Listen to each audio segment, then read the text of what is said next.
Quando a gente está escrevendo, é muito comum a gente estar muito voltado para si mesmo, né, para o próprio universo, para o próprio pensamento, para os próprios sentimentos, para o texto que a gente está fazendo, para o contexto em que esse texto tá sendo construído, e a gente muitas vezes se esquece de um elemento importantíssimo nesse processo, que vai vir lá no final, depois que o texto está pronto e eventualmente publicado e comece a circular, que é a figura do leitor, né?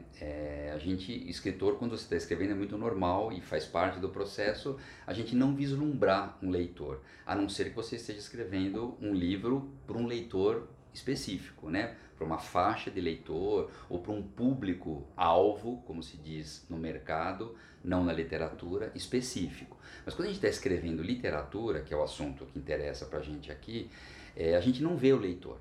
É muito comum a gente não imaginar, e é bom que não veja. A gente está escrevendo para um leitor imaginário, para um leitor universal, que muitas vezes somos nós mesmos, né? O próprio autor.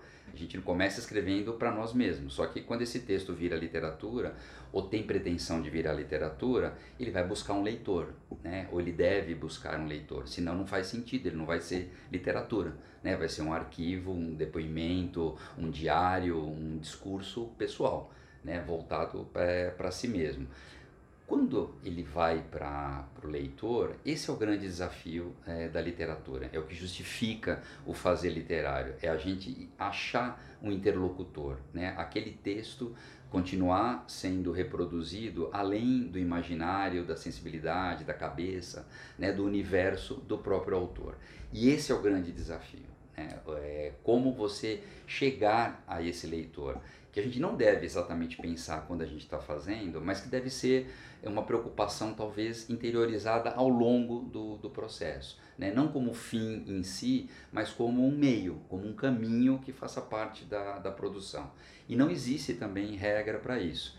Tem uma frase muito legal do grande escritor Gabriel Garcia Marques, né? Um grande narrador, autor de 100 Anos de Solidão e de grandes obras literárias, ganhador do Prêmio Nobel, que ele diz que é mais fácil você pegar uma lebre do que pegar um leitor, né? Isso é verdade, né? O que vai fazer com que, diante de um universo de tantas obras e tantos títulos e tantos textos, e não só textos literários, né? Tantas atrações que o mundo tem e tantas ocupações na vida de uma pessoa, ela vá separar um tempo para se dedicar para a sua obra ou para o seu texto, né? Imagine isso, né?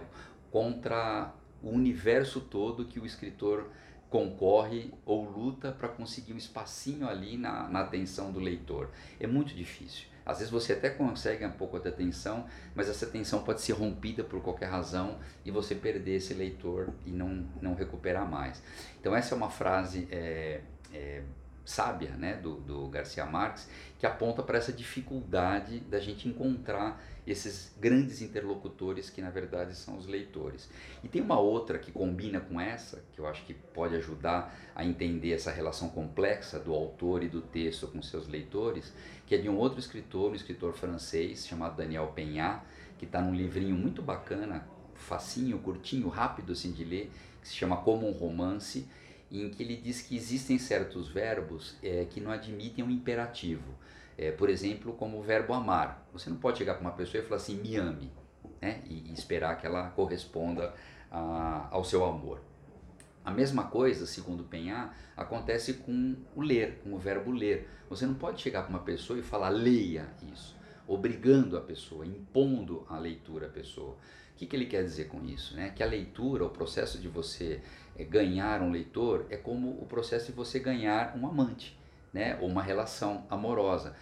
Depende do cativar, da sedução, né? De estabelecer um universo afetivo e intelectual de correspondências entre um e outro. E isso pode acontecer entre autores vivos, autores mortos, autores de séculos, não importa, né? Porque o texto é a fala viva daquele autor, que eventualmente já pode ter morrido.